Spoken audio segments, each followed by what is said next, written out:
Bonjour, nous commençons cette revue des titres avec le journal L'Observateur. Aïd el-Kébir 2022 vers une Tabaski en chair et en os, c'est la une du journal. L'impact et l'indisponibilité de l'aliment de bétail sur le prix et la qualité du mouton, révèle le journal. Mais aussi, le journal révèle le démantèlement d'un vaste réseau de trafic de cartes d'identité entre le Sénégal et la Mauritanie. Le directeur de l'hôtel provincial et le patron de l'état civil de Pout arrêtés. Passons au journal Enquête qui revient sur la crise au niveau du secteur de la santé. Les chantiers de la réforme, annonce le journal, avec le ministre de la Santé qui a un délai de 2 mois pour préfigurer les bases d'une réforme hospitalière intégrale. L'ancien président Sarkozy a été reçu au Sénégal pour une audience au Palais de la République. C'est le journal L'Enquête qui le révèle. Aussi, les Échos évoquent aussi le secteur de la santé avec les réformes hospitalières. Macky Sall envoie Khemesse, la nouvelle ministre de la Santé et de l'Action sociale, au charbon. Une justice privée à Guinaw Rail, révélée par le journal aussi Les Échos. Un voleur de bétail ligoté, traîné dans la rue et battu à mort. Babou et sa bande étaient entrés dans une bergerie, ont abattu un bélier et l'ont dépecé sur place. Le journal Quotidien met à sa une Marie Khemesse Ngom, nouvelle ministre de la Santé, avec Macky qui envoie Khemesse aux urgences avec 6 directives pour soigner le secteur de la santé. Vox Populi révèle que le préfet de Dakar coule la manif de Yewwi Askan Wi. Mortalatine leur oppose une demande antérieure de la Fédération démocratique des écologistes du Sénégal d'y tenir le même jour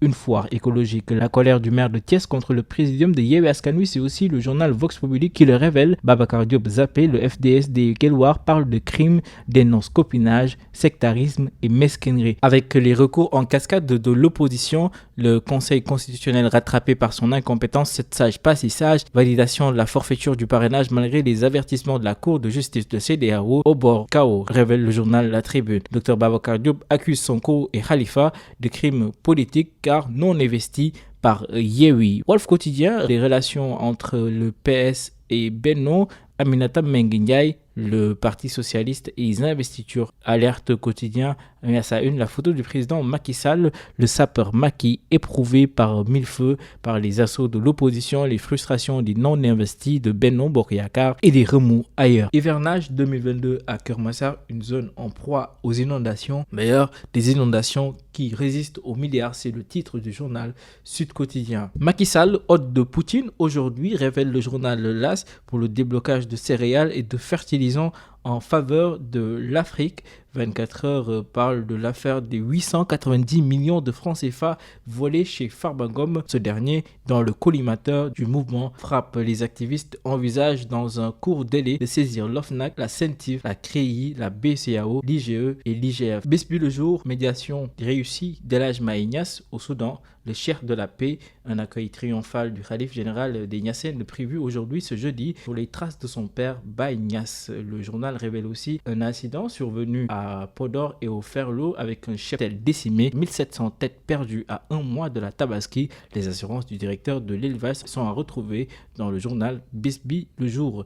Le journal Libération révèle un incendie volontaire sur fond de vol à la compagnie de la gendarmerie de Fatick, détourne l'argent versé par les brigades et issu des amendes forfaitaires affectées à Linguère. Le gradé revient nuitamment sur les lieux pour mettre le feu au secrétariat et effacer les traces de ces malversations.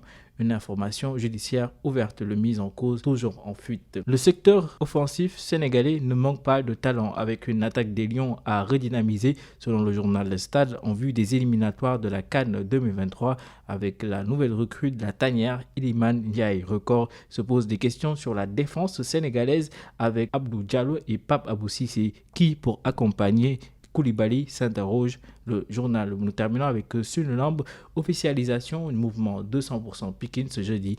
Me Boignan Ama sort Sunis pour dominer l'arène. C'était tout pour cette revue des titres.